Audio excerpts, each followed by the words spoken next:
In a sun-baked village where red clay painted every wall and the scent of plantain oil danced through the air, there lived a young woman named Frema, renowned across the region for her beauty.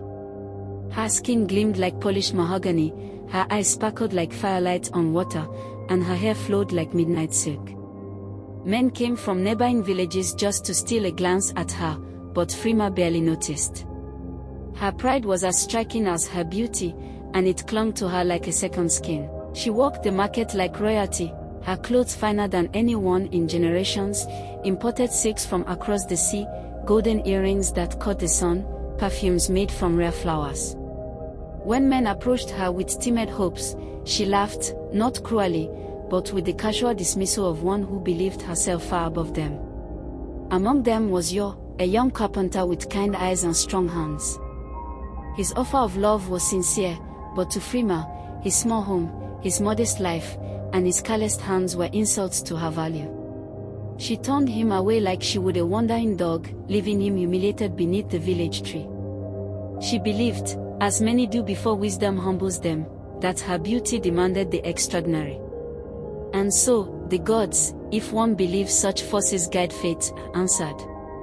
One late afternoon, as the sun dipped behind the baobab trees, a strange vehicle rode into the village. It was a carriage unlike any the people had seen, black as obsidian, silent as mist, pulled not by horses but by a force no one could name. The villagers gathered in hushed awe. From it stepped a man named Afriai. His height was unnatural, his movements too smooth, his garments made of fabrics that shimmered and shifted color with every motion. He introduced himself not as a prince or chief, but as one from a land of endless riches, a realm where rivers flowed with wine and palaces grew. From the earth. He asked only one thing, to meet the maiden called Frema. The villagers led him to her, and when their eyes met, something unseen passed between them. To Frema, he was the embodiment of her dreams, wealth, status, mystery. He was everything the others were not. And when he offered gifts to her family, jewels that glowed in darkness, gold dust in sealed bottles, and spices that set the senses ablaze, they did not know what to make of it. Only Auntie Ya, Frema's mother, hesitated. She watched Afriya with unease. His smile was too practiced. His silence too deep, but her words of warning fell like pebbles against stone.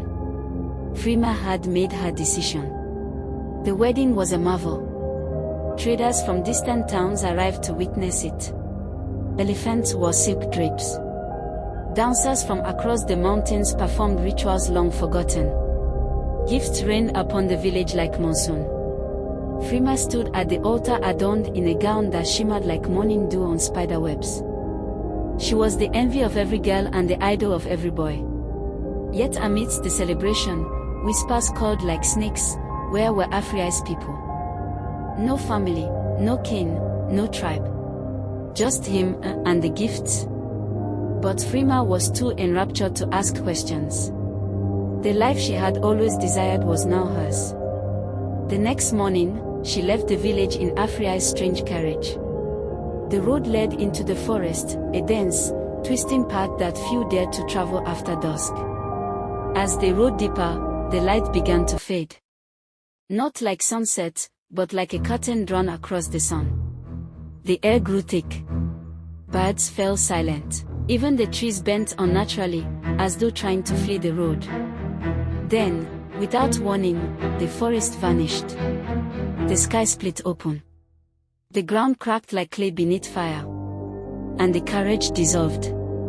Afriya transformed before her, his skin tearing to reveal scales blacker than night, his eyes glowing like coals in a dying fire.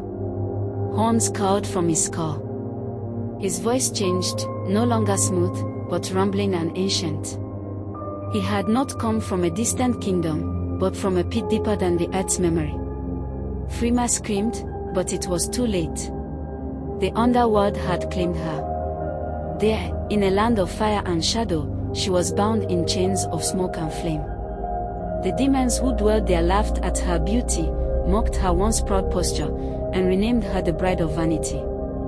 She became their servant, washing the bones of ancient kings, feeding their beasts, and polishing stones that whispered secrets to break her mind. Each day, she was reminded of her pride, how she had chosen a lie over love, shadow over sunlight. The underworld was not punishment. It was consequence. Back in the world of the living, Frema's parents wept. Word of her disappearance spread quickly, and with it, fear. The gifts Africa left behind lost their luster. The perfume soured. The gold dulled. Some claimed to see shadows creeping where his feet once touched the earth. Antia, guided by dreams and old wisdom, journeyed into the forest. She carried offerings of honey, kola nuts, and prayers.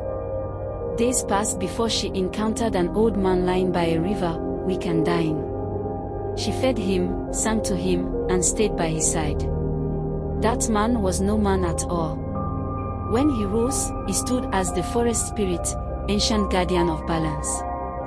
Her kindness moved him, and he revealed the truth. Frema had been taken by a demon of pride, and only a soul-bound clean could return. He gave her sacred leaves, whispering that they must be brewed and offered upon her return, if she returned. Then he vanished like wind. In the underworld, Frema began to change. Her beauty withered. Her vanity was peeled away, layer by layer. At night, she saw visions of your quiet kindness, her mother's warnings, the people she had scorned. Shame settled in her bones like frost. She stopped resisting, not out of despair, but out of surrender to truth. Then, when her spirit was nearly gone, the forest spirit came. His light pierced the underworld like a blade. Demons recoiled, shrieking in terror. Africa rose to meet him, monstrous and furious, but the spirit's radiance burned through his illusions. A battle unlike any seen in this world or the next ensued, flames against light, screams against silence. In the end, the chains holding Frema broke. She collapsed into the spirit's arms and was carried through the veil, back into the land of the living. She awoke in her mother's hut, surrounded by herbs and prayers. Antia, her eyes hollow from sleepless nights, held her and gave her the sacred brew. Frema drank, and her body convulsed as the darkness left her. Her screams shook the hut.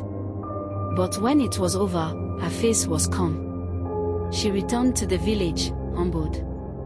The people watched her with weary eyes, but she bowed low before them. She asked for forgiveness, not with words of charm, but with the trembling voice of one who had seen death. In time, she was forgiven.